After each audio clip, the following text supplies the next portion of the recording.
hope, pengharapan. Ada satu ayat pengharapan di Bible yang sudah sering dibaca, sering didengar, bahkan sudah dihafal, bahkan hafalnya luar kepala ayat itu. Sehingga karena luar kepala akhirnya hilang esensinya. Yeremia 29 ayat 11 berkata begini, sebab aku mengetahui rancangan-rancangan yang aku rancangkan atasmu, firman Yahweh. Rancangan damai sejahtera dan bukan rancangan kecelakaan, untuk memberikan kepadamu masa depan dan pengharapan. Tuhan berfirman bahwa Dia punya rencana bukan buruk, tetapi memberi hari depan dan pengharapan. Yeremia 29 itu pasal gelap. Kalau sudah membaca keadaan di Yeremia pasal 29, itu keadaan Israel buruk sekali. Dituliskan di Yeremia itu tentang situasi bagaimana mereka alami kegelapan. Tetapi di dalam Tuhan tetap ada terang untuk memberi masa depan dan pengharapan. Apa sih pengharapan itu? Pengharapan itu adalah ekspektasi sukacita tentang keadaan masa datang. Jadi pengharapan itu di depan. Pengharapan itu selalu berbicara tentang seperti apa yang akan datang, bagaimana keadaan yang akan datang. Pengharapan itu adalah berkata, my tomorrow will be better than my yesterday. Pengharapan berkata, hari esokku lebih baik dari hari ini. Pengharapan berkata, my future will be better than my past. Masa depanku lebih baik daripada yang lalu. Ketika saudara mengendarai mobil, tentu ada kaca spion. Tetapi ketika saudara melaju ke depan, saudara tidak boleh melihat kaca spion terus. Pasti akan nabrak. Tetapi yang kau lihat adalah kaca besar di depan. Karena menuju ke depan. Kaca spion, mungkin saudara pernah melewati area belakang yang gelap. Tetapi saudara tidak boleh melihat terus ke sana. Jangan mengendarai mobil fokus kaca spion, kanan kiri atau dalam. Pasti akan buruk. Walaupun keadaan belakang sempat gelap, lihatlah ke depan. Ada pengharapan besar di dalam Kristus Yesus Tuhan. Yeremia 29 ayat 11. Itu berbicara tentang plan, ada rencana. Ingat saudara, jika hidupmu, keluargamu sedang dalam episode gelap, buruk, atau seperti kitab Yeremia, kita punya terang. Tuhan punya planning, memberi hari depan dan pengharapan. Di dalam Yesus Kristus, Dia punya planning. Kata pertama yang penting yang saudara perlu pegang adalah plan. Apa planning Tuhan atas saya, atas saudara di dalam Yesus? Keadaan baik, bukan buruk. Berkat, bukan kutuk. Hidup kelimpahan, bukan hidup yang terpuruk.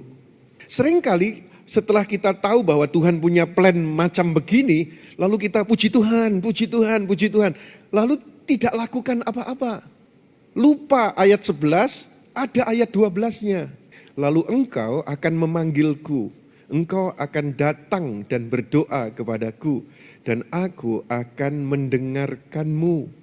Engkau akan mencari dan menemukan aku ketika engkau mencari aku dengan segenap hatimu. P yang kedua adalah planner. Ada pembuat rencana itu. Kalau saudara tahu ada plan, lalu saudara mesti harus tahu ada planner, pembuat rencana. Dan Bible berkata, kau mesti cari dia. Kau mesti berkomunikasi dengan dia. Karena sebelum planning itu nyata, kita harus datang kepada yang membuat rencana.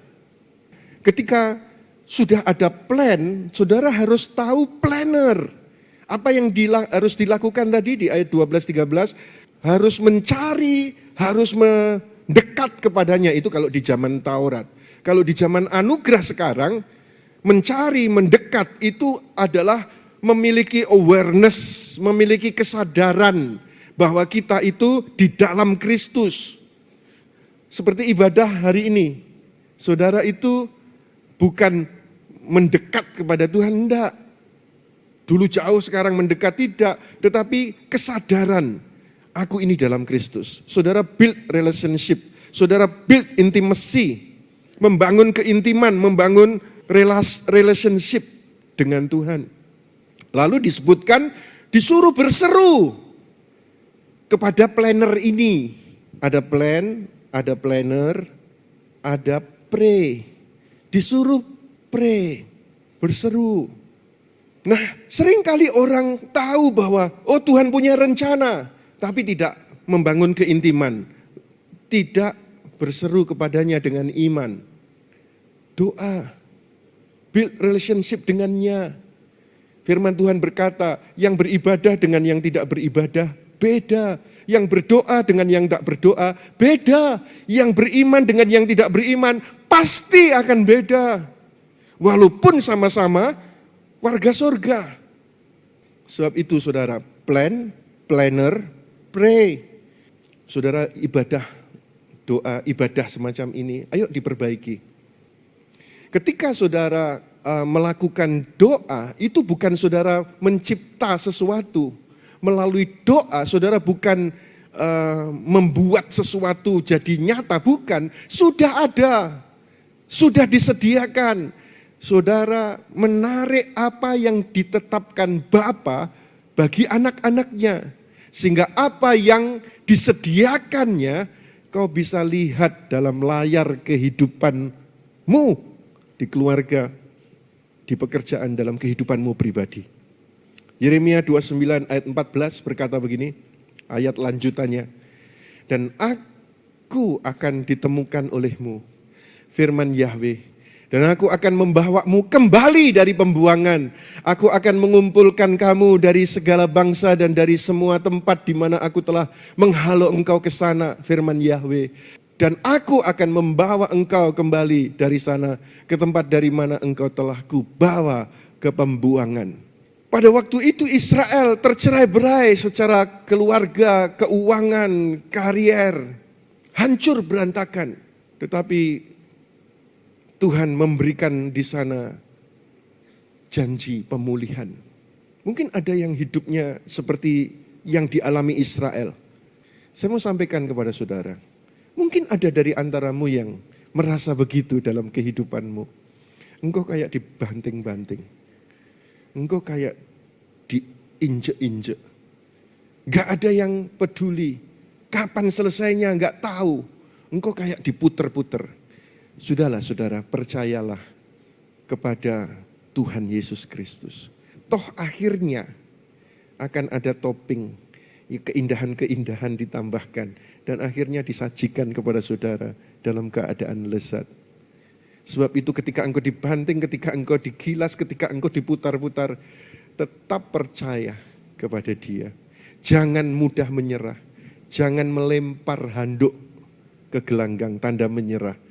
Don't give up. Tetapi tetaplah look up. Karena Tuhan adalah a restoring God. Tuhan adalah Tuhan sang pemulih. Kalau saudara punya pengharapan, harap itu berarti Tuhan dapat memulihkanku.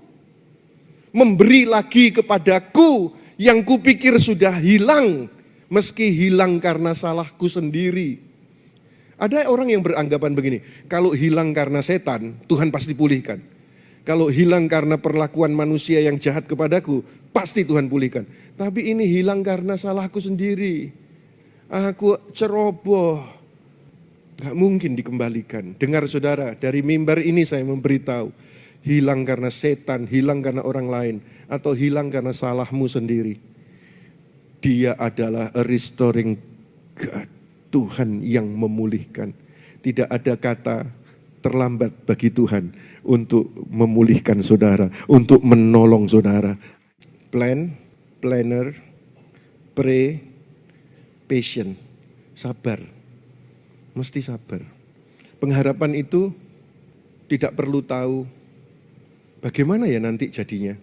Pengharapan itu tidak perlu tahu kapan ya nanti ya. Pengharapan itu tidak perlu tahu apa yang akan terjadi di sana. Enggak.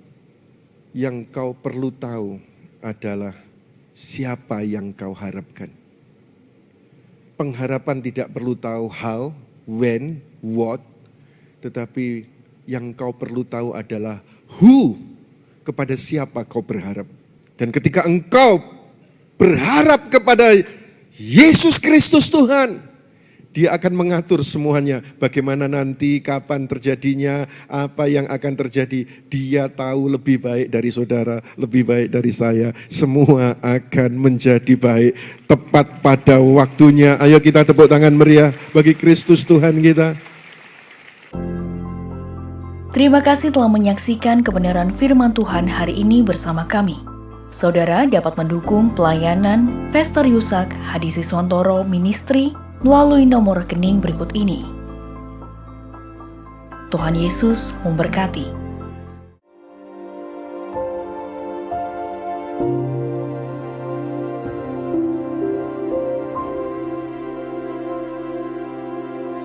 Kau penyelamatku, Kau kekuatanku,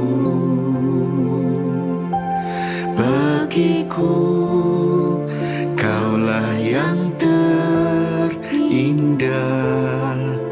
pribadi yang sempurna. Kau pelindungku, amanku bersamamu. Bagiku Kaulah segalanya, Tuhanku yang sempurna. Yesus, aku di tangan-Mu. Yesus, aku di hati-Mu. Yesus, Dia Immanuel, Tuhan serta kita. Yesus, ku dipegang teguh. Yesus, selalu bersamaku. Yesus, Dia Immanuel, Tuhan serta kita. Dia Immanuel, Tuhan serta kita.